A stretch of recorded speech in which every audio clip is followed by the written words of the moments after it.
বেলা 12:30 বাজছিল। বাড়ির রান্না almost complete. তো মা বলল যে আজকে মাছ করেছি, তো তোমাদের জন্য অল্প মাংস আনাই। অ্যাকচুয়ালি রাহুল আর আমি দুজনেই পাকা মাছের পেটি হলে খাই, নইলে একদমই খেতে পছন্দ করি না। তো সেই জন্য ওদের মাদের জন্য, মা বাবা চিকু খাবে মাছ, আর আমাদের জন্য একটুখানি মাংস। তো মাংস আনা হয়েছে। এবার এত দেরি হয়ে গেছে বলে আমি মাকে বললাম যে পেঁয়াজ ভাজা, কষা, মশলা কষা, এই ঝামেলাগুলো ছেড়ে সব দিয়ে মাখিয়ে একটা নতুন রেসিপি বানাই চলো। তো মা বললো যে তাই করো। তো পেঁয়াজগুলো কেটে নিলাম। 500 মাংসের জন্য আমি 3টে পেঁয়াজ নিয়েছিলাম। পেঁয়াজ একদম ছোটো ছোটো ঝিরিঝিরি করে কেটে মাংসের ওপর দিয়ে দিয়েছি।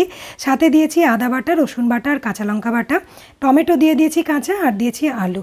এবার গুঁড়ো মশলাগুলো দিয়ে দিলাম, যেমন ধনে, জিরে, হলুদ, কাশ্মীরি লাল লঙ্কার গুঁড়ো আর নুন।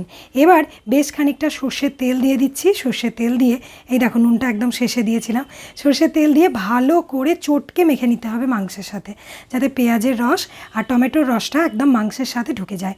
এবার তোমরা আধ ঘন্টা ম্যারিনেট করে রাখতে পারলে খুবই ভালো হয়, কিন্তু আমার হাতে তো সময় ছিল না, তাই চটজলদি কড়াই বসিয়ে তার মধ্যে বেশ খানিকটা সর্ষের তেল দিয়ে ওই ম্যারিনেট করে রাখা মাংসটাকে দিয়ে দিলাম। এবার আর কিচ্ছু করার নেই, শুধু প্রথমে হাই ফ্লেমে মোটামুটি 8-10 মিনিট ভালো করে কষিয়ে নিতে হবে।